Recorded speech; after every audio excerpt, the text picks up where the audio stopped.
এটা আর হয়তো একদিন বলবো, আর বলবো না। ট্রেনে পরে একটা ছেলে মাকে লুকিয়ে যুদ্ধে চলে গেল। তার মা হলো একজন স্কুল টিচার, বাসা তাদের মগবাজারে। ছেলেটির নাম হলো আজাদ। ছেলেটি ট্রেনিং দিয়ে এসে যুদ্ধ করে ধরা পড়ল। ক্লাস 10-এ পড়ে ছেলে, ঢাকার পূর্বাঞ্চলে ধরা পড়লো 2 নম্বর সেক্টরের ছেলে। সেই ছেলেটিকে পিটাইতে মৃত পায় অবস্থায় তাকে রমনা থানাতে আনা হলো। তখন তাকে মাকে খবর দেওয়া হলো, তোমার ছেলেকে যদি দেখতে চাও তুমি আসো। মা পাগলিনীর মতো আসলো, আইসা দেখলো রমনা থানার ওই যে জেলখানার ভিতরে ফ্লোরের মধ্যে রক্তাক্ত অবস্থায় তার ছেলেটি পড়ে আছে। সেই ছেলেটিকে দেখেই মা ছেলেটিকে বুকে জড়ায় ধরলো, রক্তাক্ত হয়ে গেল তার কাপড়। বললো, মা আমি তো মরে যাবো। বলে, তুই মরবে না, তোর আগে আমি মরবো, তোর কি করতে হবে বল, তুই কি চাস? বললো, আমি কিছুই চাই না, আমার জন্য কাঁদো না মা, আমার যেন ইচ্ছা করতেছে। গত 7 মাস যাবত যুদ্ধ করতে করতে খাবার ভুলে গেছি, কি খাই জানি না। 7 মাসে একদিনও মুরগির মাংস খাই নাই মাগো, তুমি আমারে ভাত আর মুরগির মাংস দিয়ে একটু খাওয়া। পরের দিন সকালবেলা মা, আমি কথাটা আপনি বইটা পড়ে দেন, বইটার নাম এই হলো মা। এই বইটা আনিসুল হকের বই, আপনি পড়ে দেখবেন। সেই বিখ্যাত উপন্যাসিক আনিসুল হকের বই।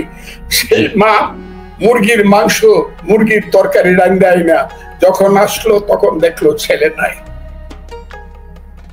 ওসিকে জিজ্ঞাসা করলো, ওসি হলো পাঞ্জাবি, বলো তুমকা ছেলে ইদার নেই, যাও। কয়েকটা লাথি মেরে তাকে বাইর করে দিল। তখন যখন সে কাঁদতে কাঁদতে চিৎকার করে বের হয়ে যায়, তখন একজন বালুচ পুলিশ ছিল, যারা এখন মুক্তিযুদ্ধ করে পাকিস্তানিদের বিরুদ্ধে। সেই বালুচ পুলিশ তাকে বললো, তোমারা ছেলে খতম হো জায়গা গে, গত রাতে তোমার ছেলেকে হত্যা করা। সেই মা 16-14 বছর বেঁচে ছিল, জীবনে কোনোদিন ভাত খায়নি, মুরগির মাংস টাচ করে নাই।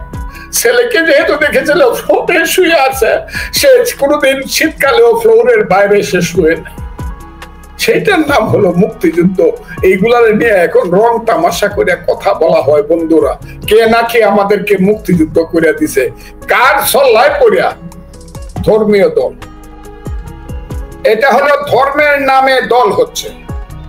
হ্যাঁ, তো ফয়জুল করিম সাহেব আরেকটা কথা বলেছেন যে হাত পাখায় ভোট দিলে, উনি তার সিটি কর্পোরেশন নির্বাচনের সময় বলেছিলেন, এখনো তাই বলেন, হাত পাখায় ভোট দিলে আল্লাহর রাসূলকে ভোট দেয়া হয়।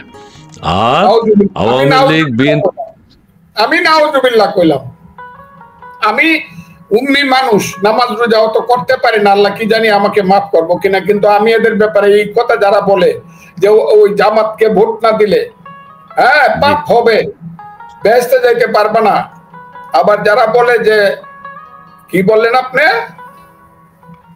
আমি আপনাকে বলি, এরা যদি ইসলামী শাসনতন্ত্র করতে চায়, এরা যদি ইরানের মতো আফগানিস্তানের মতো দেশ করতে চায়, উনাদেরকে আমি বলবো, খুব শ্রদ্ধা করে সম্মান করে বলবো, কোন সময় কেউ আওয়ামী লীগের পাকার তলে থেকে বেঁচেছেন, শেখ হাসিনার পাকার তলে, আর কেউ খালেদা জিয়ার পাকার তলে থেকে তার পায়ের কাছেও বসেছেন স্টেজে। তাদেরকে আমি বলি, সেই সব ইসলামের নামে নামধারী পলিটিশিয়ানদেরকে আমি বলি, বাপের বেটা হলে একটা সুষ্ঠু ভোট করো। সেই পার্লামেন্ট ভোটে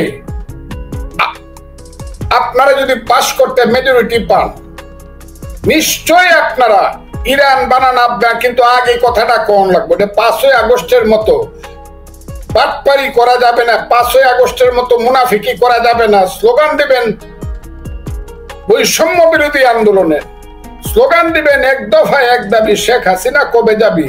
আর 5ই আগস্টে শেখ হাসিনাকে তারাই দিয়ে বলবেন, না আমরা তো শেখ হাসিনাকে কাল তারাই নাই, আমরা বাংলাদেশেই মানি না, সংবিধান মানি না, আমরা ধর্মনিরপেক্ষতা মানি না, অসাম্প্রদায়িকতা মানি না, আমরা কিচ্ছু মানি না, আমরা চাই হিজবুত তাহরীরের একটা দেশ হবে।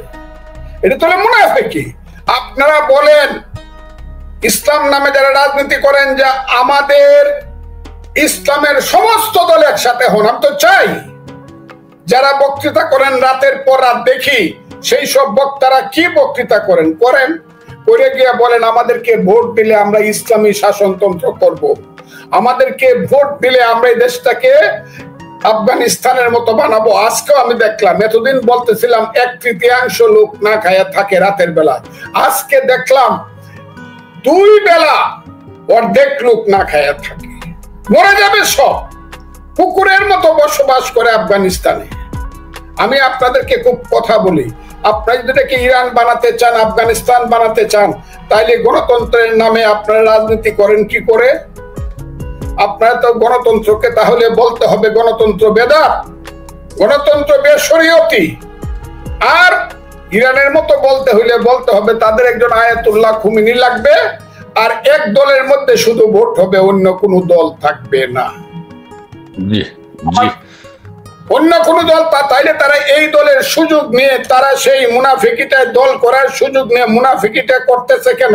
যারা পাস করে বলে আমরা আফগানিস্তান করব, আগে বলেন বাপের বেটা হইলে যে আমরা আধুনিক গণতন্ত্র মানি না, আমরা কোরআনের শাসন মানি। আমি স্যালুট করলাম আপনাদেরকে। বলেন যে আমরা আধুনিক গণতন্ত্র মানি না, কোরআনের শাসন মানি।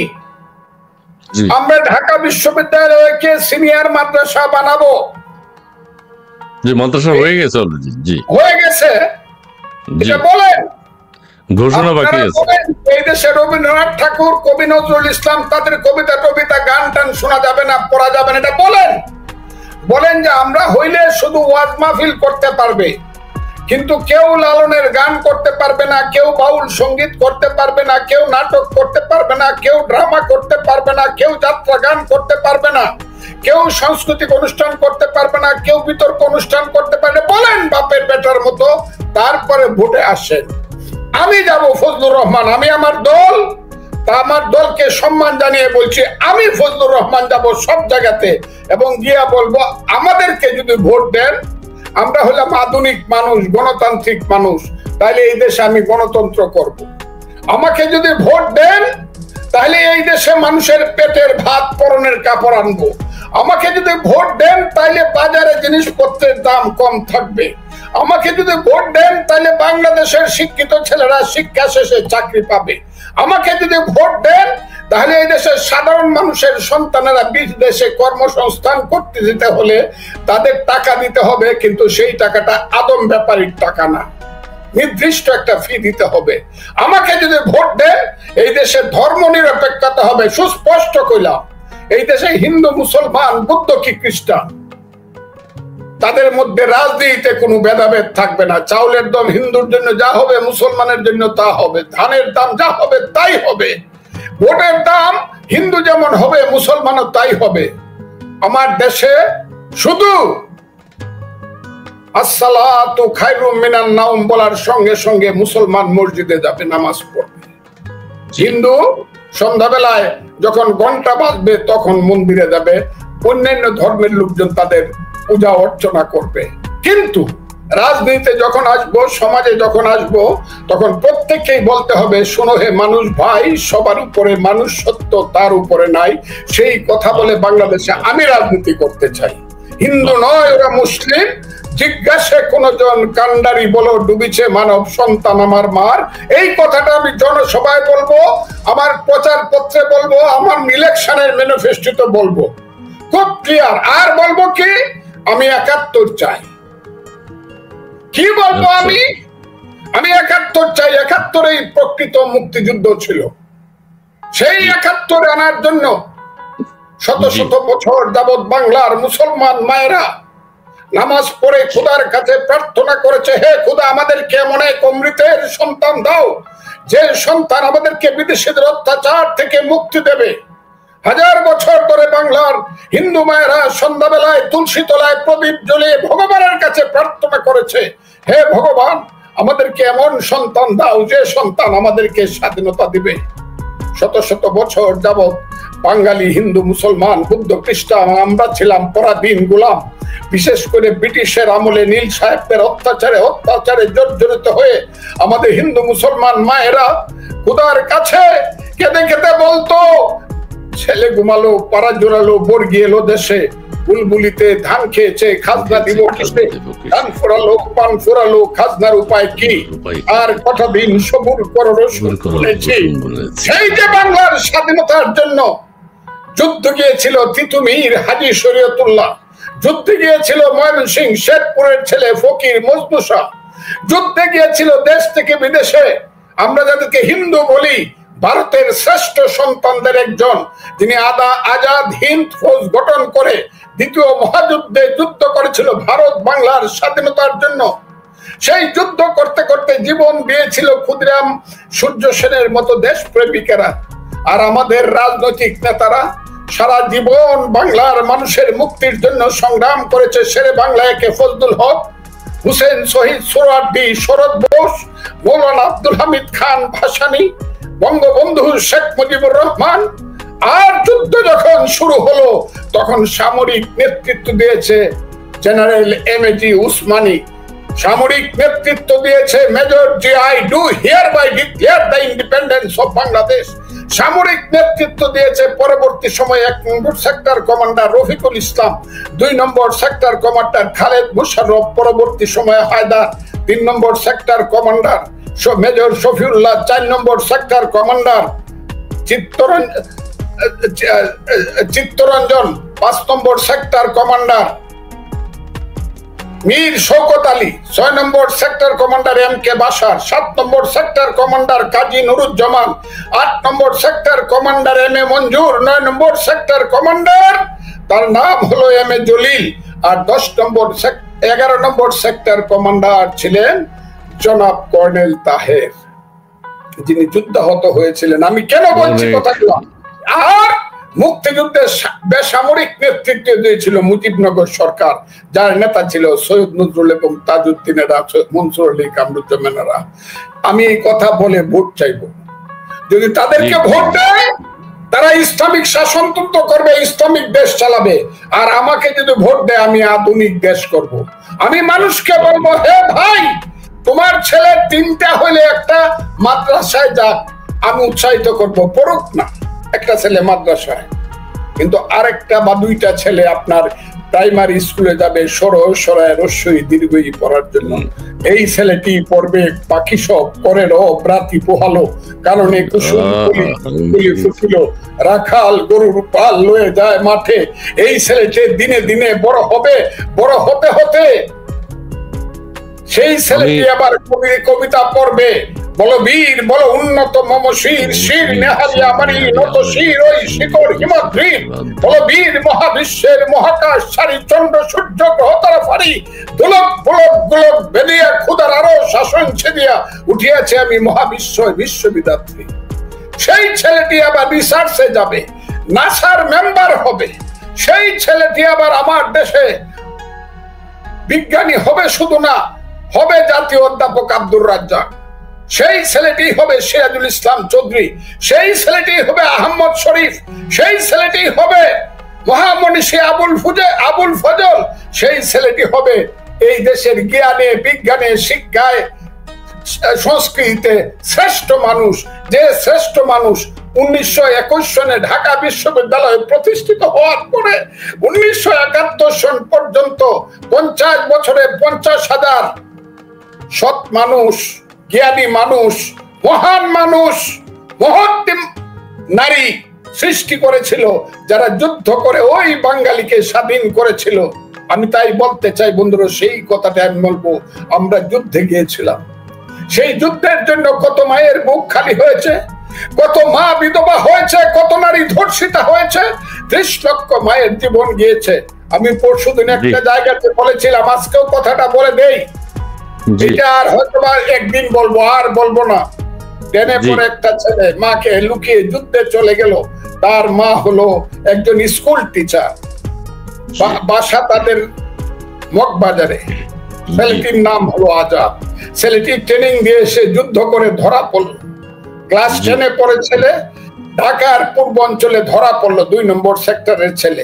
সেই ছেলেটিকে পিটাইতে মৃত পায় অবস্থায় তাকে রমনা থানাতে আনা হলো। তখন তাকে মাকে খবর দেওয়া হলো, তোমার ছেলেকে যদি দেখতে চাও তুমি আসো। মা পাগলিনীর মতো আসলো, আইসা দেখলো রমনা থানার ওই যে জেলখানার ভিতরে ফ্লোরের মধ্যে রক্তাক্ত অবস্থায় তার ছেলেটি পড়ে আছে। সেই ছেলেটিকে দেখেই মা ছেলেটিকে বুকে জড়ায় ধরলো, রক্তাক্ত হয়ে গেল তার কাপড়। বললো মা আমি তো মরে যাবো। বলে তুই মরবে না, তোর আগে আমি মরবো, তোর কি করতে হবে বল, তুই কি চাস? বললো আমি কিছুই চাই না, আমার জন্য কাঁদো না মা, আমার যেন ইচ্ছা করতেছে। গত 7 মাস যাবৎ যুদ্ধ করতে করতে খাবার ভুলে গেছি, কি খাই জানি না, 7 মাসে একদিনও মুরগির মাংস খাই নাই মাগো, তুমি আমার ভাত আর মুরগির মাংস দিয়ে একটু খাওয়া। পরের দিন সকালবেলা মা, আমি কথাটা আপনি বইটা পড়ে দেন, বইটার নাম এই হলো মা। এই বইটা আনিসুল হকের বই, আপনি পড়ে দেখবেন, সেই বিখ্যাত উপন্যাসিক আনিসুল হকের বই। সেই মা মুরগির মাংস মুরগির তরকারি রান্নাই না, যখন আসলো তখন দেখলো ছেলে নাই। ওসিকে জিজ্ঞাসা করলো, ওসি হলো পাঞ্জাবি, বলো তুমকা ছেলে ইধার নেই, যাও। কয়েকটা লাথি মেরে তাকে বাইর করে দিল।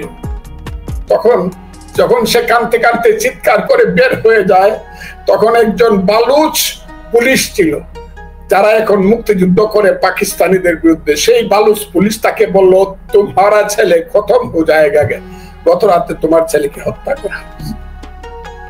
সেই মা 14 বছর বেঁচে ছিল, জীবনে কোনোদিন ভাত খায়নি, মুরগির মাংস টাচ করে নাই। ছেলেকে যেহেতু দেখেছিল ফ্লোরে শুয়ে আছে, সে কোনোদিন শীতকালেও ফ্লোরের বাইরে সে শুয়ে নাই। সেইটার নাম হলো মুক্তিযুদ্ধ। এইগুলার নিয়ে এখন রং তামাশা করে কথা বলা হয় বন্ধুরা, কে নাকি আমাদেরকে মুক্তিযুদ্ধ করে দিছে, কার সল্লায় পড়িয়া, কার কুপরামর্শে নাকি বাঙালি জাতি যুদ্ধ করছে। সেই যুদ্ধ আমরা করেছিলাম বন্ধুরা, দিনের পর দিন, মাসের পর মাস, আষাঢ় শ্রাবণের বৃষ্টি ভরা রাতে অমানিসার অন্ধকারে ট্রেনিং দিয়েছি, পাঞ্জাবির বুকে বাংকারে থেকে থেকে ট্রিগার টিপেছি। স্বপ্নে দেখেছি দেশ যদি স্বাধীন হয় পাঞ্জাবি চলে যাবে, বাংলার পূর্বাকাশে ঝলমল করে স্বাধীনতা রক্তিম সূর্য উঠবে। সেই স্বাধীনতা মুক্তিযুদ্ধ যখন মেঘের আড়ালে ঢাকা পড়ে গেছে, কিসের দল কিসের রাজনীতি, মুক্তিযুদ্ধ যখন ঢাকা পড়ে যায় বাঙালির শ্রেষ্ঠ অর্জন, তখন আমি ফজলুর রহমান কথা বলবো না, কথা বলবে কে?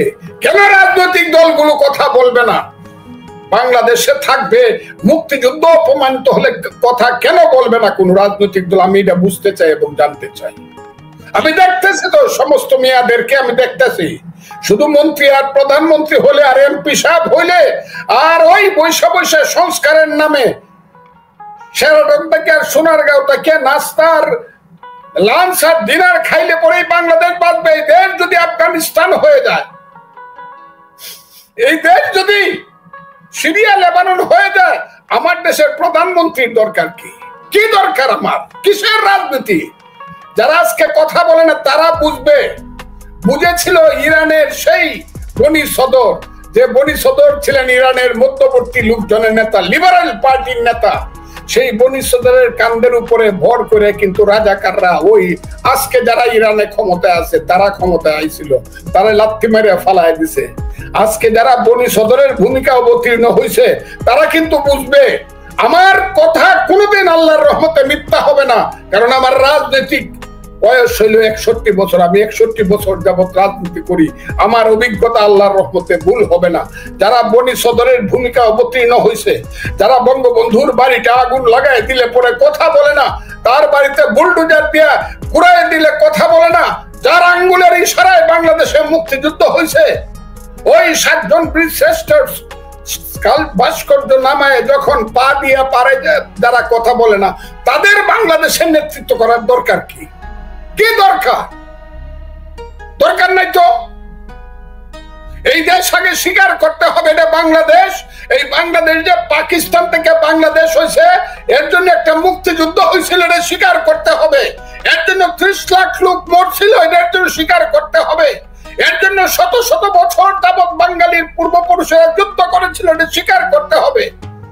তারপরে 72 সনে শেখ মুজিবুর রহমান ভুল করছিল, বাকশাল করিয়া ফেসিস্ট হয়েছিল, জিয়াউর রহমান সাহেব এই করছিল, এরশাদ সাহেব স্বৈরাচার করছিল, শেখ হাসিনা ফেসিজম করছিল, 100 বার কও।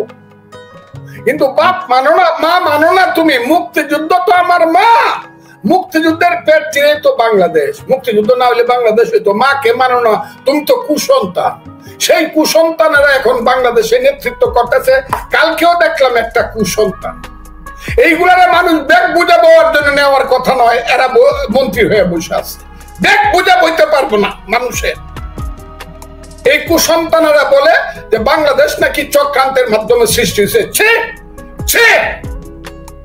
হয় আমারে মার, তা না হলে তোদের মুখ বন্ধ কর। এইসব বাজে কথা কয়ে মুক্তিযুদ্ধকে অপমান করার অর্থই হইল, কিন্তু আমি বলে দেই, একটা দেশে এমনিই কিন্তু গৃহযুদ্ধ হয় না। এই ছেলেটা বলছিল গৃহযুদ্ধ হবে, আমি গৃহযুদ্ধ চাই না, কিন্তু মুক্তিযুদ্ধকে যারা এই সব করতেছে সেই মুক্তিযুদ্ধকে রক্ষা করার জন্য কিন্তু প্রয়োজনে আবার মুক্তিযুদ্ধ হবে। আমি মুক্তিযুদ্ধ চাই। আমি চাই এই দেশের মানুষ মধ্যযুগীয় বর্বর না, মধ্যযুগীয় বর্বরতার দিকে নয়, অন্ধকারের দিকে নয়, আলোর পথে হাঁটবে। সে আলোর পথে হাঁটার জন্য আমরা কিন্তু মুক্তিযুদ্ধকে যারা ধ্বংস করতে চায়, বিভিন্ন রাজনৈতিক প্রতিষ্ঠান যারা ধর্ম করতে চায়, বন্ধ করতে চায়, ধ্বংস করতে চায়, তাদেরকে বলে দেই, স্টিমার কিন্তু পানি দিয়ে চলে, বড় বড় স্টিমার। ওই যে একটা স্টিমার ডুবে গেছিল, তার নাম কি 1912 সনে? টাইটানিক। টাইটানিক ডুবে। আপনাকে এই কারণে কথাটা আমি জিজ্ঞাসা, টাইটানিক বলছিল কোনোদিন ডুববে না, এরকম গর্ব ছিল। টাইটানিক কিন্তু বাহিরের ঢেউ ডুবাইতে পারে নাই। টাইটানিক কোথাও আঘাত খাইছিল, নিচের দিয়ে ফাইটা গেছিল, পানি উঠছিল ভিতরে, এই কারণে টাইটানিক ডুবে গেছিল। কথাটা ঠিক না বেঠিক? এই যে সমস্ত প্রতিষ্ঠান ধ্বংস হয়ে যাচ্ছে কেন? রাজনৈতিক দলগুলো ধ্বংস হয়ে যাচ্ছে ঢেউয়ের কারণে না। এগুলো তো রাজনৈতিক দলগুলো তো একটা স্টিমার, ঢেউয়ের কারণে না। ওদের ভিতরে পানি ঢুকছে, ওদের ভিতরে যখন ষড়যন্ত্রকারী ঢুকছে, চক্রান্তকারী ঢুকছে, এদের ভিতরে যখন দুর্নীতিবাজ ঢুকছে, এদের ভিতরে যখন রাজাকার আলবদরদের লোক ছেলেরা নেতৃত্ব করছে, তারা ডুবে গেছে। এটা টাইটানিক হয়েও কোনো লাভ নাই। আমি তাই আজকে বলতে চাই, আপনি যে কথাটা আমাকে জিজ্ঞাসা করছেন মুক্তিযুদ্ধের কথা, মুক্তিযুদ্ধ দেশে থাকতে হবে। আর যদি কেউ নেতৃত্ব দেশে করতে, আমি বলে দিলাম, আমি একটা দল করি, তারপরে জানি না কি হবে। আমি একটা দল করি, যদি রাজনীতি দেশে কেউ সঠিকভাবে করতে চায়, নেতৃত্ব করতে চায়, আজকে মুক্তিযুদ্ধ যেভাবে অপমানিত হচ্ছে, সেই মুক্তিযুদ্ধকে ফিরে আইনে একজন এই দেশের প্রধানমন্ত্রী হইতে হবে। তা না হইলে কিন্তু মানুষ একদিন প্রশ্ন করতে পারে, ইতিহাস একদিন কিন্তু তাদের নামে কলঙ্কের কালিমা লেপন করতে পারে। জি, অনেক ধন্যবাদ প্রিয় দর্শক। আপনারা যারা যুক্ত আছেন, আপনারা শুনেছেন আমাদের বীর মুক্তিযোদ্ধা জনাব ফজলুর রহমানের তাঁর যে আর্তনাদ, একজন বীর মুক্তিযোদ্ধার আর্তনাদের কথা শুনেছি, এবং এটাই স্বাভাবিক, এটাই শুনতে হবে যেই ঘটনাগুলো এখন বাংলাদেশে ঘটছে। আপনি যদি অনুমতি দেন, আমি দর্শকদের মতামতটা একটু পড়ে নেই। আব্দুল মতিন, তিনি লিখছেন, অসাধারণ সুন্দর শিক্ষণীয় আলোচনা করার জন্য ধন্যবাদ আপনাকে। আপনাকে ধন্যবাদ জানিয়েছে। ধন্যবাদ আপনাকে। নাজমুল হুদা সাকি তিনি লিখেছেন, ধন্যবাদ আপনাকে সময় উপযোগী কথা বলার জন্য। জি, আপনাকেও ধন্যবাদ। তামান্না ইসলাম, সঠিক পর্যালোচনা, ধন্যবাদ আপনাকে। তারপরে আরো রয়েছেন অনেক দর্শক আমাদের সাথে যুক্ত হয়েছেন আজকে, তারা মতামত জানাচ্ছেন, এবং আপনারা লাইভটি একটু শেয়ার করে দেবেন। অনেকে প্রান্তর, তিনি বলছেন, রাজনীতিতে অনেক দল মত থাকবে, কিন্তু 1971-এর অপমান সহ্য করা হবে না। ধন্যবাদ আপনাকে। SSRR, মহান মুক্তিযুদ্ধের স্বপ্ন ছিল অসাম্প্রদায়িক, ক্ষুধামুক্ত, শোষিত মানুষের মুক্তি, সকল নাগরিকদের সমান অধিকার। ধন্যবাদ আপনাকে। মুক্তিযুদ্ধের উদ্দেশ্য তাই আনিসুর রহমান, উগ্রবাদ, জঙ্গিবাদ, মৌলবাদ হচ্ছে বাংলাদেশ হচ্ছে বরবাদ। ধন্যবাদ আপনাকে। কবি রিফায়া আক্তার, বীর মুক্তিযোদ্ধা ফজলুর রহমানকে স্যালুট জানাচ্ছি। ধন্যবাদ।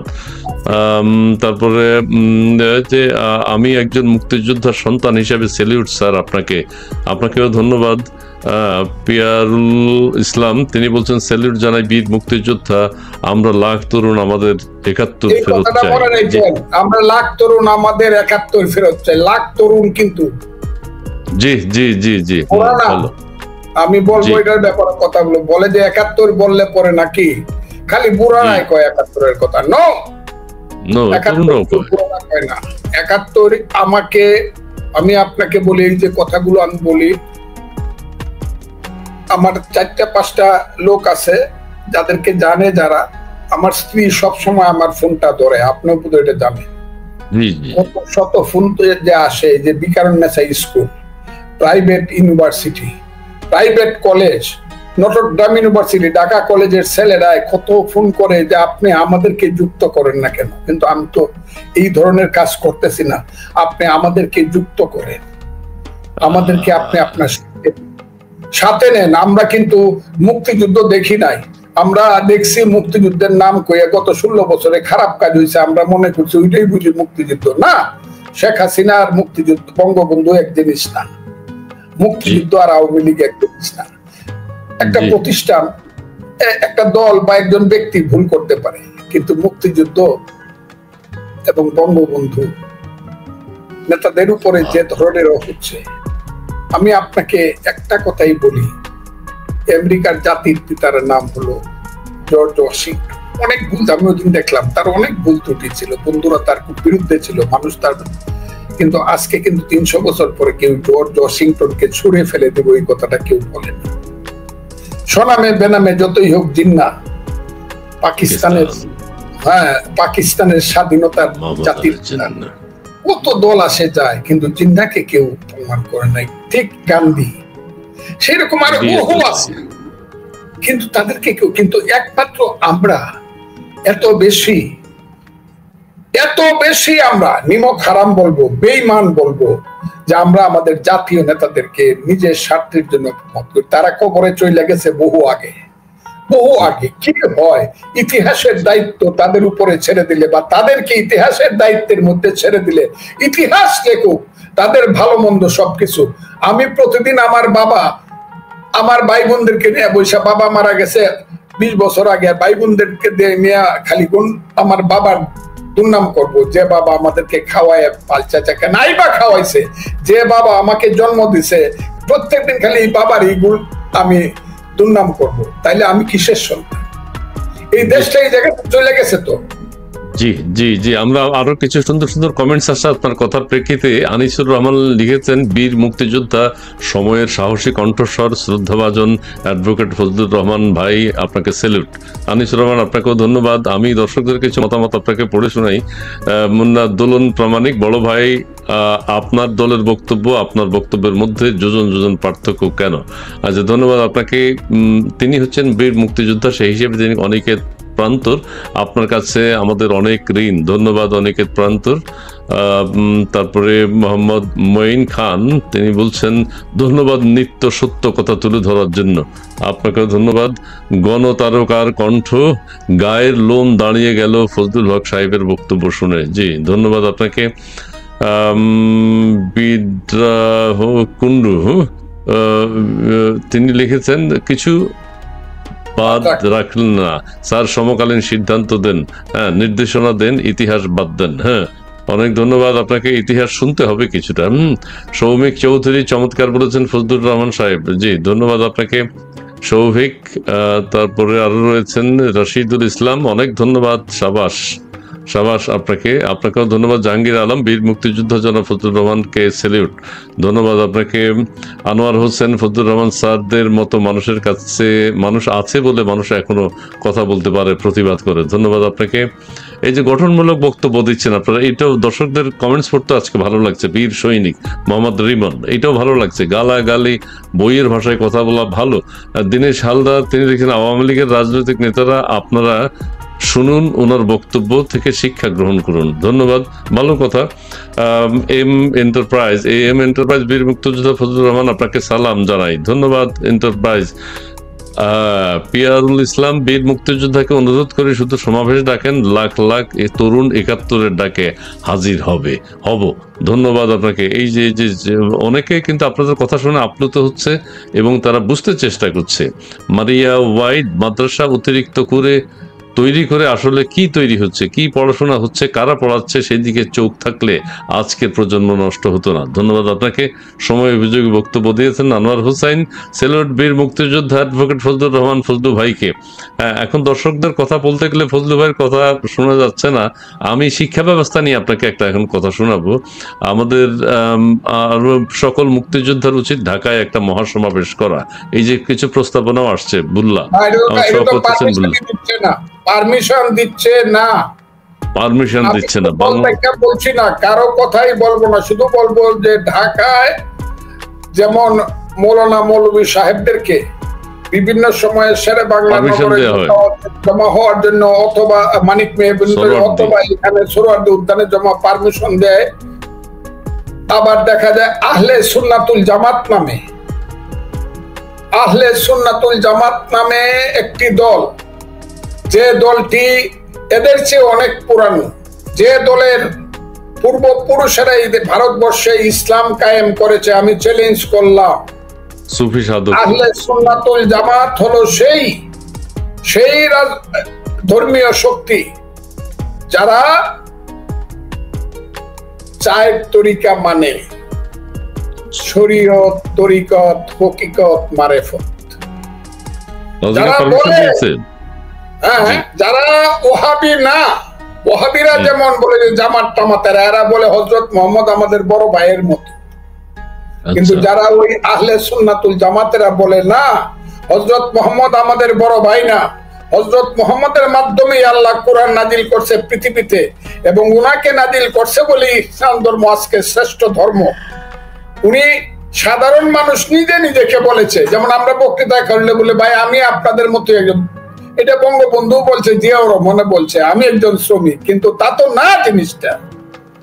সেই হযরত মুহাম্মদ সাল্লাল্লাহু আলাইহি যারা ছোট করে, যারা তরিকা মানে না, যারা মারেফত তরিকত মানে না, যারা এলমে লুদুনি জানে না, যারা এলমে তাসাউফ জানে না, অথচ নিজেকে আলিম বলে দাবি করে এবং না করলে পরে মারতে চায় এবং খুন করতে চায়। আমরা আলিম, আমাদেরকে না বললে খুন করে ফেলবো। সেই এদেরকে যে শিক্ষা দিছে, যারা নবম খ্রিস্টাব্দ থেকে ত্রয়োদশ খ্রিস্টাব্দ পর্যন্ত বাগদাদে এই পৃথিবীর শ্রেষ্ঠ মহামানবেরা জন্মগ্রহণ করেছিল, শ্রেষ্ঠ বিজ্ঞানীরা জন্মগ্রহণ করেছিল।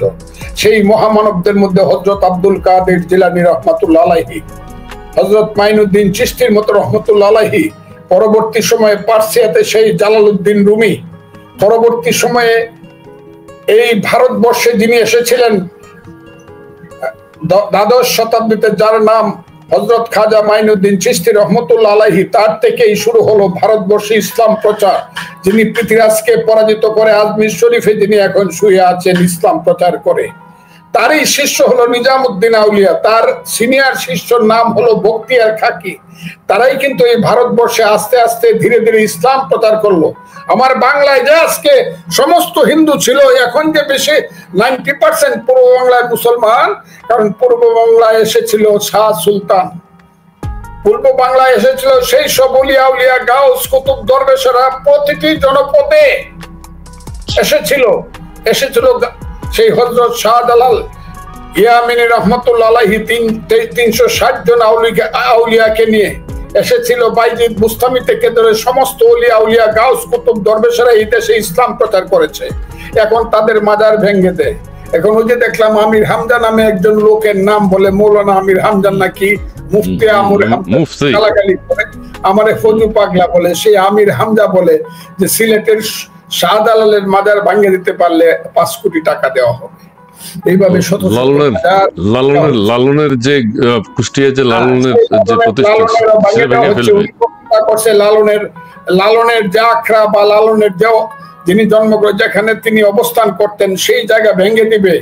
আমি আজকে বলতে চাই, হে বাংলার মানুষ, হে বাংলার মানুষ, যদি তুমি সভ্যতাকে বাঁচাতে চাও, ইতিহাসকে বাঁচাতে চাও, সংস্কৃতিকে বাঁচাতে চাও, সত্যতাকে বাঁচাতে চাও, বাংলার মানুষ এই সব উম্মি মধ্যযুগীয় বর্বরদের হাত থেকে বাংলাদেশকে রক্ষা করো, যারা এই দেশে মাজার ভেঙে দিতে চায়। আমি আপনাকে বলি, এই দেশের মানুষ প্রত্যেকে আসছে। ওই যে ফুরফুরা শরীফ বলেন, এই যে সোনাকান্দা বলেন, সরসেনা বলেন, ভুল শুদ্ধ আমি জানি না, কিন্তু মানুষ এখানে গেছে এবং এদের সংখ্যা লাখে লাখে কোটি কোটি। সেই তারা পারমিশন চাইছিল একদিন যে ঢাকা শহরে আমরা গাজা উপত্যকাতে যে নির্যাতন হইতেছে এটার বিরুদ্ধে আমরা মিছিল করব। তাদেরকে মিছিল করতে দেওয়া হয় নাই, পিটায় বাইর করে দেওয়া হয়েছে। তো 10 লাখ লোককে ঢাকার বাইরে পাঠিয়ে দেওয়া হয়েছে, আসতেই দেওয়া হয় না। আমরা মুক্তিযোদ্ধারা পারমিশন চাবো কইতেছেন যে মহাসমাবেশ করব, 7 দিন গেলে পরও পারমিশন দিবে না। আমরা মুক্তিযোদ্ধারা মহাসমাবেশ করলে দেখাইতে পারি আজকে যে যারা মুক্তিযুদ্ধের বিরুদ্ধে কথা বলো তাদের মুখগুলা কিন্তু বন্ধ হয়ে যাবে, এবং এমন একদিন আসতে পারে যখন বাংলাদেশের মানুষ এক হয়ে বলবে তোমরা যারা মুক্তিযুদ্ধ এবং বাংলাদেশের বিরুদ্ধে কথা বলছিলা তারা হয় করো জুড়ে মাপ চাও, সমস্ত কিছু দিয়ে তোমরা বাংলাদেশের মানুষকে তোমরা মাথার উপরে তুলে মাপ চাও, আর তা না হলে দেশ থেকে তোমরা বিদায় হও। আমি কাউকে হত্যা করার কথা বলবো, এই জিনিসটা আসবে। এবং আমি আপনাকে বলে দেই বাংলাদেশে কিন্তু মুক্তিযুদ্ধ জয়লাভ করবে আল্লাহর রহমত। আমি বলে দিলাম বাংলাদেশ, কারণ মুক্তিযুদ্ধ সত্য, মুক্তিযুদ্ধের সংগ্রাম সত্য, ভাষা আন্দোলন সত্য, সহযোগী আন্দোলন সত্য। তুমি কে আমি কে বাঙালি বাঙালি সেই স্লোগানটা 66 সনে হয়েছিল, এটা সত্য। তোমার আমার ঠিকানা পদ্মা মেঘনা যমুনা রক্ত সূর্য উঠেছে বীর বাঙালি জেগেছে, এই স্লোগানটা 69 হয়েছিল, এটা সত্য। এই স্লোগান দিয়ে আসাদ মতিউরের মতো শত শত ছেলেরা মৃত্যুবরণ করেছিল। বীর 70 নির্বাচনের পরে 71 স্লোগান উঠেছিল বীর বাঙালি অস্ত্র ধরো বাংলাদেশ স্বাধীন করে, এটা সত্য, এটাই সত্য। যুদ্ধের সময়ে মানুষ যখন যুদ্ধে যাইতো, আমি যখন যুদ্ধে যাইতাম, আমি আমার এই একটা রেডিও কানের কাছে বা ক্যাসেটটা কানের কাছে ধরে শুনতাম ট্যাপ রেকর্ডটা, একটি ফুলকে বাঁচাবো বলে যুদ্ধ করি, একটি মুখের হাসির জন্য অস্ত্র ধরি। আমি এই গানটা শুনে যুদ্ধে যেতাম, তীর হারাই দেওয়ার সাগর পাড়ি দেবরে, এই গানটা শুনে যুদ্ধে যেতাম। বাংলার সন্তান চলো সমানে সমান, এই গানটা শুনে যুদ্ধে যেতাম। পথের ক্লান্তি ভুলে স্নেহ ভরা কোলে তবু মা গো, শীতল কত দূর আর কত সত্য। এই সত্য জিতবে, মিথ্যা পরাজিত হবে। আজকে যেসব ছেলেরা মুক্তিযুদ্ধ সম্পর্কে বাজে কথা বলো যে ইন্ডিয়া চক্রান্ত করে নাকি আমাদের দেশ ভাঙছে, আমি সেই সব তাদেরকে বকা দিতে চাই না, আমার সন্তানের সমান তারা। আমি মনে করছিলাম 5ই আগস্টের পরে দেশে বোধহয় ভালো কিছু হইব, কিন্তু 5ই আগস্টের পরে আমি দেখলাম 5ই আগস্টের পরে এই দেশ ভিন্ন দিকে প্রবাহিত হলো। সেই ভিন্ন দিকটা কি অন্ধকারের দিকে চলে গেল দেশ। আদর্শগত দিক থেকে এই দেশ বিপরীত পেরুতে চলে গেল, আদর্শগত দিক থেকে দেশ আইএসএর সাথে চলে গেল। যাদের নাম শুনলে সারা পৃথিবী ঘৃণা করে, সেই জায়গাতে দেশ চলে গেল। কোথায় লিবিয়া, কোথায় ইরাক, আফগানিস্তান, এখন কোথায় ভাত খাইতে পারে না মানুষ। সিরিয়াতে প্রতিদিন হাজার হাজার ভাইয়ে ভাইয়ে খুনাখুনি হয়। সেই সিরিয়া হতে চাও, আফগানিস্তান হইতে চাও, ইরাকি লিবিয়া হইতে চাও? আমি তাদেরকে বলি উল্টা দিকে যারা দেশটাকে নিতে চান তাদেরকে আমি হাত জোর করে বলে ওই জায়গাতে যাইও না। দেশ মুক্তিযুদ্ধের পথে থাকবে এবং সেই মুক্তিযুদ্ধের পথেই বাংলাদেশের মানুষকে হাঁটতে হবে, এবং আমরা সেই দিকে মানুষকে আল্লাহর রহমতে নিয়ে যাব। এবং তার জন্য প্রয়োজন শুধু একটা নির্বাচন। সেই নির্বাচনের কথা বললেই শ্বশুর বাড়িতে জামাইয়ের সাথে ঝগড়া করে বউ যেমন গুমরা মুখ করে থাকে, সেই নির্বাচনের কথা শুনলেই বর্তমান সরকার এবং সরকারের লোকজনেরা মুখটাকে গুমরা করে থাকে, কানটাকে বন্ধ করে রাখে। নির্বাচনের কথা শুনলে তাদের অস্বস্তি হয়। ইউনূস সাহেবের মতো লোক কেন বাংলাদেশের মতো একটা দেশের ক্ষমতায় যাওয়ার জন্য এবং ক্ষমতাটাকে দীর্ঘস্থায়ী করার জন্য কেন যে আপনি এই দুঃস্বপ্নের খেলা খেলছেন ইউনূস সাহেব, আমি কিন্তু বুঝি না ইউনূস সাহেব। আপনি আমার অনেক সিনিয়র, আপনাকে আমি স্যার সালাম করি। আপনি কেন নিজের ক্ষমতা রক্ষা করার জন্য আমার দেশের সেন্ট মার্টিন দ্বীপে অন্য দেশের স্টিমার লাগাইতে দিতে চান? যে লোকজনেরা আইসা বন্দুক তাক করে থাকবে উত্তর দিকে আর বলবে আমরা বেশি আসি নাই, মাত্র 10,000 এসেছি, আমরা তো আর বউ সাথে নিয়ে আসি নাই, কাজে তোমরা এটার ব্যবস্থা করো। ইউনূস সাহেব কেন যে ব্যবস্থা করার দায়িত্ব নিলেন? ইউনূস সাহেব কেন যে বলেন চট্টগ্রাম বন্দর দিয়ে দিব। আজকেও চট্টগ্রাম বন্দর থেকে সেকেন্ড বা থার্ড হাইয়েস্ট মানুষ এসেছিল, আমার কাছে কথা হয়েছে। আইনগতভাবে তারা, আমি একজন সিনিয়র অ্যাডভোকেট, তারা আইনের পরামর্শ নিতে চায় যে আমার দেশের চট্টগ্রাম বন্দর দিয়ে দিলে আমরা সব নিঃস্ব হয়ে যাব। আর ইউনূস সাহেব বলেন চট্টগ্রাম বন্দর দিয়ে দিব, কারণ চট্টগ্রাম বন্দর তো আমরা ভালো চালাইতে পারতেছি না, সেই কারণে দিয়ে দিব। আমার মাকে আমি শাড়ি পরতে দিতে পারি না, সুন্দর ভাত খাওয়াতে পারি না, ওষুধ দিতে পারি না বইলা জমিদারের কাছে বিয়ে দিয়ে দিব নাকি? বাঙালির সন্তান কি কম যোগ্য আছে? বাঙালির সন্তান রাখি এই পৃথিবীতে মাথা উঁচু করে দাঁড়ানোর মতো সন্তান নাই? চট্টগ্রামের মতো একটা বন্দর রক্ষা করার মতো বা পরিচালনা করার মতো বাঙালির সন্তান নাই, এটিকে অপরের কাছে দিতে হবে। আমি ইউনূস সাহেব, আপনি অনেক বেশি জানেন, আপনাকে শুধু বলে যাই 1757 সনের আগে বাংলায় 2 দল লোক এসেছিল ব্যবসা করার জন্য। এক দল ছিল ফরাসি, তারপরে এসেছিল ব্রিটিশ। সেই ব্রিটিশরা ব্যবসা করার নামে কলিকাতায় এসে দুর্গ করেছিল, সেই দুর্গের মধ্য দিয়ে দুষ্টামি করেছিল। ব্যবসার মাধ্যমে আমার দেশের মানুষকে কিনতে কিনতে আস্তে আস্তে ব্যবসা দণ্ড কিন্তু একসময় রাজদণ্ড হিসাবে দেখা দিল। রবার্ট ক্লাইভ এক সময় দেশের নেতা হলো, এই দেশের নেতা হলো লর্ড কর্নওয়ালিস, এই দেশের নেতা হলো সম্রাট, এটা কি বলে, এই দেশের গভর্নর জেনারেল হলো বেন্টিংরা, এই দেশের গভর্নর জেনারেল হলো মাউন্টব্যাটেনরা। আমরা কিন্তু তারা ব্যবসায়ী যারা এসেছিল তাদেরকে কিন্তু আমরা রাজদণ্ড দিয়ে দিলাম। এবং আমি আজকে বলতে পারি চট্টগ্রাম বন্দর গেলে মানুষের যেমন মাথা চলে গেলে ঘাট থেকে মানুষ কিছুই থাকে না, বাংলাদেশের চট্টগ্রাম বন্দর চলে গেলে কিন্তু কিছু থাকবে না। এখানে অনেক ষড়যন্ত্র হবে, আমাদের করিডোর দিয়া দিলে। ওই আরাকানের লোকজন এখন তো আসে 10 মাইল ভিতর পর্যন্ত ড্যান্স দেওয়ার জন্য, সেই দিন দেখা যাবে সারা পৃথিবীর লোকজনেরা আসছে। এইখানে আরেকটা ইসরায়েল এবং গাজা উপত্যকা হবে, ধুম ধুম ধুম ধুম করে সারা রাত এখানে বোমা ফুটবে, বন্দুক আওয়াজ হবে। চট্টগ্রাম নোয়াখালীর মানুষ ঘুমাতে পারবে না, পার্বত্য চট্টগ্রামের 3টা জেলা চলে যাবে সেই দিকে। আমি আজকে বলতে চাই ইউনূস সাহেব, আপনার ক্ষমতার জন্য বা কিছু লোকের ক্ষমতার জন্য এই খারাপ কাজগুলো করেন না। আল্লাহর ভয় লাগে আপনাদেরকে খারাপ কাজগুলো করেন না। আর্মি কিন্তু না করছে, আর্মি এই দেশের সেনাবাহিনী, দেশপ্রেমিক সেনাবাহিনী কিন্তু বলছে না এগুলো দেওয়া যাবে না। আরেকটা কথা কই, যদি দিতেই চান, জনাব অধ্যাপক মোহাম্মদ ইউনূস সাহেব, আপনি, আপনার হাতে সমস্ত ক্ষমতা, আল্লাহর ওয়াস্তে তারেক রহমান সাহেবের সাথে যে সেটেল করছেন সেই ফেব্রুয়ারির মধ্যে ইলেকশনটা দেন, দিয়ে আপনি নিজে দাঁড়ান। কোন সিট থেকে দাঁড়াইবেন বলেন? আপনি তো দুলামিয়া সৌদাগরের ছেলে, চট্টগ্রামের, আপনি কোন সিট থেকে দাঁড়াবেন আপনি বলেন? চট্টগ্রাম শহরে 3টা সিট আছে, ওখান থেকে দাঁড়াবেন? নাকি রাউজান, রাঙ্গুনিয়া, ফটিকছড়ি থেকে দাঁড়াবেন? নাকি পটিয়ার থেকে দাঁড়াবেন? নাকি চন্দনাজ থেকে দাঁড়াবেন? নাকি সাতকানিয়া লোহাগড়ার থেকে দাঁড়াবেন? নাকি আপনি বলেন কোত্থেকে দাঁড়াবেন? মিরসরাই থেকে, সন্দ্বীপ থেকে দাঁড়াবেন?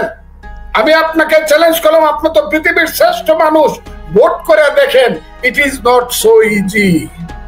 ওই যে আপনারা যারা বলে সংবিধানটা ছিঁড়ে ফেলে দিব, আরে সংবিধানটা ছিঁড়ে ফেলে দিব আলী রিয়াজ বলে। আরে আলী রিয়াজ, আপনি একটা ইলেকশন করে যদি 2500 ভোট পান, তাহলে ফজলুর রহমানকে কোয়েন তো এসে যে আপনি সব ভুল করছেন।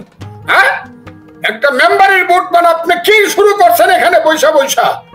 সমস্ত গণবিরোধী লোকগুলো, সমস্ত কালো রবার্ট ক্লাইভ, যাদের সবার মার্কিন নাগরিক, তারাই সেই দেশে আমার সংবিধান লিখে দিবেন। সংবিধানটা ছিঁড়ে ফেলায় দেখেন তো। আপনাদের মা আপনাদেরকে কত দুধ দিয়ে ভাত খাওয়াইছে, দেখবো তো মুক্তিযোদ্ধারা বাঁচা থাকে। সংবিধানটা ছিঁড়ে ফেলায় দিয়ে আজকে আপনি বলছেন আপনি তো বিশ্বাসঘাতক, আপনি তো দেশদ্রোহী। আজকে আপনি বলছেন আপনার লোকজনকে, আমরা কিন্তু কেউ আইনের মাধ্যমে ক্ষমতায় বসেছি। আলী রিয়াজ সাহেব আজকে বলছে আমরা তো কেউ আইনের মাধ্যমে ক্ষমতায় বসি না, সংবিধান লঙ্ঘন করে এসেছি, আইন লঙ্ঘন করে আসছি। কাজেই এখন যে কাজ করব সেইভাবেই করতে হবে। কি বললেন আলী রিয়াজ সাহেব? এই দেশে আপনি গৃহযুদ্ধ লাগাইতে চান? কোথায় আপনি থাকেন? আসমানে থাকেন? এই দেশে আপনি গৃহযুদ্ধ লাগাইতে চান, বেআইনি কাজ করতে চান আরো? না, ইলেকশন দেন। ফেব্রুয়ারি মাসে তারেক রহমান বা বিএনপির সঙ্গে হোক, যে কোনো ভাবেই হোক, ইলেকশন একটা দেন, ফেয়ার ইলেকশন হোক। ওই স্থানীয় নির্বাচন শেখ হাসিনার বিরুদ্ধে যখন স্লোগান দিছিলাম, হ্যাঁ এক দফা এক দাবি, শেখ হাসিনা কবে যাবি? শেখ হাসিনা কি উপজেলা চেয়ারম্যান ছিল যে এখন উপজেলা চেয়ারম্যান হইতে হবে? শেখ হাসিনা কি মেয়র ছিল যে মেয়রের ইলেকশন হইতে হবে? শেখ হাসিনা প্রধানমন্ত্রী ছিল, সে ছিল সংসদ নেত্রী, কাজে সংসদের ইলেকশন হতে হবে। এক দফা এক দাবি, হাসিনা তুই কবে দেখি? এখন কেন বেইমানি করেন, কোথা থেকে সরেন কেন যে স্থানীয় সরকার ইলেকশন করার লাগবো আর কয় আনুপাতিক হারে ভোট হওয়ার লাগবো? হায় হায় রে জ্ঞানী মানুষ, জ্ঞানী মানুষ, আনুপাতিক হারে ভোট। এই ইস্টার্ন এশিয়াতে বা এশিয়াতে কোথায় আনুপাতিক হারে ভোট আছে? আমার দক্ষিণ এশিয়ায় ভারত, পাকিস্তান, নেপাল, ভুটান, শ্রীলঙ্কা, ছোট দেশ মালদ্বীপ, 6টা। আমার দেশের কথা বাদ দিলাম, কোনটাতে কোন দেশে আনুপাতিক হারে ভোট আছে? জাপান, মালয়েশিয়া, ইন্দোনেশিয়া, আমার দেশ east Asia, south east Asia, কোথায় আনুপাতিক হারে ভোট আছে? অন ভোট করলে পরে জামাতে ইসলাম আড়াইয়াদের ভোট পাইবেন বইলা সব জায়গাতে 90টা সিটে জামানত বাজেয়াপ্ত হবেন বলে এখন আজে বাজে কথা বলেন। বাপের বেটা হলে দাঁড়ান তো দেখি। জামাত ইসলামের আর সব বাদ দিলাম, আমির সাহেব একদম বাংলাদেশের ওলি আল্লাহ হয়ে গেছেন গা, পৃথিবীর ওলি আল্লাহ, নতুন ওলি আল্লাহ। কোন সিটে দাঁড়াইবেন বলেন? বলেন কোন সিটে দাঁড়াবেন? ওই নিজের বাড়ির সিটে দাঁড়ায় দেখেন তো কয় ভোট পাই। 2বার তো ইলেকশন করছেন, 6,000 আর 9,000 পাইছেন। ওই মোহাম্মদপুরে দাঁড়াইছেন 11,000 মিরপুরে, দাঁড়াইয়া দেখেন তো দেখি। এখন ভোটে পারবেন না বলে বাজে বাজে কথা কইলে ভোটকে আপনারা ফিরাইতে চান। আর কিছু ছেলে পেলে, হ্যাঁ আমরা দেশে কইতাম মুতের পোলাপান, বাচ্চা শিশু রাত্রের বেলায় আমার খেতার মধ্যে মুতে ছেলে ফেলেরা খালি প্রত্যেকদিন বলে ইলেকশন ফিরে ফেলবো। আমাদের কথা না শুনলে কি করতে হবে? কালো গায়ের দুধ দিতে হবে, দুধ খাওয়ার বাটি দিতে হবে, সালান নেতাদের কপালে ঠেকাইতে হবে, তারপরে ইলেকশন হবে। হ্যাঁ, কালো গায়ের দুধ দিব, দুধ খাওয়ার বাটি দিব, চাঁদের কপালে 4 টিপ দিয়ে দেন না। আপনাদেরকে আইনা সাউন্ড দেওয়ান লাগবে আপনাদের কপালে, তারপরে ইলেকশন। কি আমরা যেদিন পাস করব সেই দিন ইলেকশন। হ্যাঁ, লং মার্চ করে, জনসংযোগ করে, 250 মানুষ হয় না, কথা কয় 2.5 কোটি মানুষের মতো। 300 আসন নাকি পাবে? 300 আসন পাবে, 300 আসন। আমি 300 আসন যে ছেলেটা পাইব, ওর বাড়ি হইল আমাদের এখান থেকে ঢাকা থেকে দক্ষিণ পূর্ব দিকে একটা জেলায়, এনে খুব ইলিশ মাছ পাওয়া যায়। তো ওই ছেলেটারে নাকি ওই তার ইউনিয়নের 70% মানুষ চিনত না। আরে কি আমাকে তার উপজেলার চেয়ারম্যান যে 5 বার উপজেলা, সে আমাকে বলে গেছে সে ওখানে কেউ তাকে চিনে না। কথা কয় কিরকম, 400 সিটের মাঝে 300 সিট পাইব। আমারে কইছে আপনি এই ব্যাপারে মন্তব্য করেন। আমি বলছি আমি মন্তব্য কি করবো? আমাদের দেশে মাত্র পাবনাতে একটা হসপিটাল আছে, পাবনাতে একটা হসপিটাল। এইসব ছেলে পেলে যদি বেশি রাজনীতি করে প্রত্যেক জেলায় এবং থানায় একটা করে হসপিটাল রাখুন লাগবে, যেটা পাবনার সাবস্টিটিউট। আচ্ছা, এইসব ছেলে পেলে কথা বলে এগুলো তো সহ্য হয় না ভাই, সহ্য হয় না। আমি তাদেরকে মারতে চাই না, কিন্তু এইসব কি কথা? ইলেকশন ওই এটা না হইলে হবে না, ওই সংস্কার না হোক। কয়টা সংস্কার করলেন? কি সংস্কার করলেন গত 1 বছরের? বলেন এই সংস্কারটা করছি, করেন। ভালো কথা, যেগুলো মিল হয় সেগুলা করেন, এটা আমরাও মানি, সবাই মিল্লা করেন। আর যেগুলো মিল হবে না, ইলেকশনে আসেন, যারা যে ভোট পাইবে সেই অনুযায়ী সংস্কার হবে। কাজেই ওই যে জামাত ইসলাম প্রথম বলছিল আমরা একাই ক্ষমতা চলে যাব, এখন আবার ইসলামী সব দল লইয়ে লইছে। তারপরে এখন বলতেছে না, এখন ইলেকশন হইব না। কিসের ইলেকশন? কারণ বুঝতে পারছে। হ্যাঁ, আমি বললাম যে জামাত ইসলাম 7% সর্বোচ্চ ভোট পাইছে, সেই জামাত ইসলাম যে বাগ দিতেছে 70%-এর, সমস্ত জেলার ডিসি গুলার মধ্যে 90% তারা বসাইছে, সমস্ত ইউনো তারা বসাইছে, বেশিরভাগ। আমি সব জায়গাতে অধিকাংশ বলতাছি, সমস্ত ব্যাংকের এমডি তারা বসাইছে, সচিব তারা বসাইছে। সচিব পরিবর্তন হইলে আমি যা শুনলে পরে মনে হয় আল্লাহ তুমি আমার বিবেক বন্ধ করে দাও, আমার চোখ বন্ধ করে দাও যে সচিব একটা বদল করতে হলে নাকি কাগজটা প্রথমে পাঠাইতে হয় জামাতের আমিরের কাছে, যেটা বদলি করবো কিনা স্যার আপনি বলেন। বন্ধ। ডিসি পরিবর্তন শুরু হয়েছে, কারে কারে এখন করতেছে ইলেকশনের নামে ডিসি পরিবর্তন শুরু হইব, কারণ আগের গুলা টাকা পয়সা খাওয়া শেষ। এখন আবার ডিসি পরিবর্তন হইব, হইলে পরে সব তাদের কাছ থেকে আবার এজাজত নিতে হইব, কবুল কবুল কবুল কবুল, তারা কবুল না করলে হবে না। সেই জামাত 7% ভোট পাইছে, এত পাওয়ার দেখায়। ইলেকশনটা যেদিন ঘোষণা হবে সেই দিন মাঠে গেলে জামাত বুঝতে পারবে কত ধানে কত চাল। বিএনপি চাঁদাবাজি করছে, ধান্দাবাজি করছে, অনেক কিছু করছে। সেগুলো 10,000, 15,000, 20,000, 1 লাখ, 2 লাখ, 3 লাখ, 4 লাখ, সর্বোচ্চ 5 লাখ দখল করছে রিক্সা স্ট্যান্ড, বাস স্ট্যান্ড। আর আপনারা দখল করছেন ব্যাংক, আপনারা দখল করছেন, জামাত দখল করছে ব্যাংক, ইন্স্যুরেন্স কোম্পানি। 13,000 টাকার একটা প্রতিষ্ঠান দখল করছে শুধু রাজশাহীতে, 13,000 কোটি টাকা সব দখল করে বসে আছে জামাত। যেদিন ইলেকশন হবে, হিসাব কিতাব যেদিন, কান্নাকাটি সেদিন। আমাকে মাইরে ফেলেন, তা না হলে কিন্তু হবে না। আমাকে মাইরে ফেলতে পারেন, আর আল্লাহ যদি না মারে আমাকে মারতে পারবেন না। হিসাব কিতাব যেদিন, কান্নাকাটি সেদিন। ওই যে জামাত বলতেছে এত ভোট এত ভোট, এই যে হুজুরের মিটিং এ হাজার হাজার লোক হয়। আমি বলছি আপনার মিটিং এ তো ওই দিনও দেখলাম লালমনিরহাটে অথবা রংপুরে দেখলাম অত মানুষ হয়, ভোট করতে ডরান কেন? আমি আমার জীবনে অভিজ্ঞতা দিয়ে দেখছি, 8 শিল্পীর বাড়িতে 16 লাখ লোক যায়, 20 লাখ লোক যায় উরসে, কিন্তু তার ছেলে ইলেকশন করলে ভোট পায় 6,000।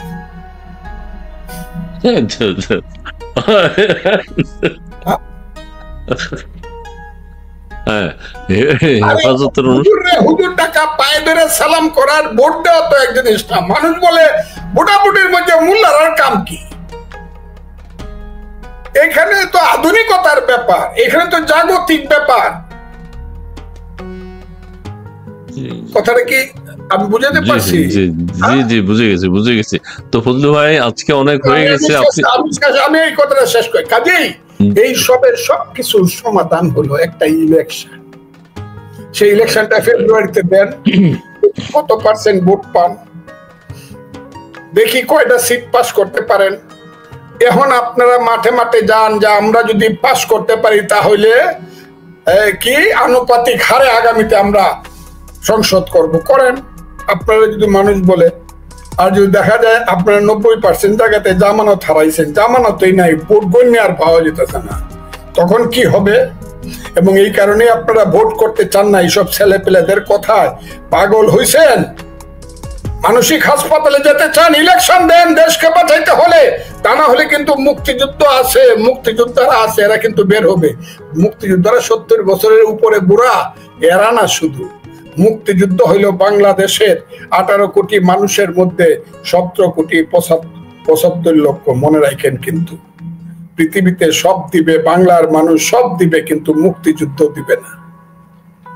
সব কিছু দিবে কিন্তু মুক্তিযুদ্ধ দিবে না। বাপের বেড়া হইলে যদি মুক্তিযুদ্ধ যারা মানে না, এই ছেলেরা, ওই ছেলে নোয়াখালীতে গিয়ে ইলেকশন করো, রামগঞ্জে গিয়া বাপের বেড়া হইলে কইবা আমি মুক্তিযুদ্ধ মানি, এটা ষড়যন্ত্র ছিল। তোমার যদি ভোট দেয় তো তোমার আমি নেতা মানবো। আমার কথাগুলা কি বুঝতেছে? এই জামাতের আমির সাহেব জনাব ডাক্তার শফিকুর রহমান মুক্তিযুদ্ধ তো মানেন না, মানুষে গিয়া কইবেন আমি মুক্তিযুদ্ধ মানি না, এটা ইন্ডিয়ার চক্রান্ত ছিল, কাজে আমারে ভোট দিলে আমি মুক্তিযুদ্ধ রাখবো না, বাংলাদেশ রাখবো না। দেখি তো আপনার কত ভোট দেয় মানুষে, দিলে আপনাকে আমি মানবো। হয় এদের ছেড়ে যাবো, না হয় আত্মহত্যা করবো বিষ খায়া, আর না হলে আপনার পায়ে ধরে থাকবো। কিন্তু বাজে কথা কয়ে অনার্থক দেশের মানুষকে সর্বনাশ করেন না। বাংলার সন্তানের সবচেয়ে শ্রেষ্ঠ অর্জন, বাঙালি জাতির সবচেয়ে শ্রেষ্ঠ অর্জন মুক্তিযুদ্ধকে ধ্বংস করেন না, মুক্তিযুদ্ধকে অপমান করেন না। এটি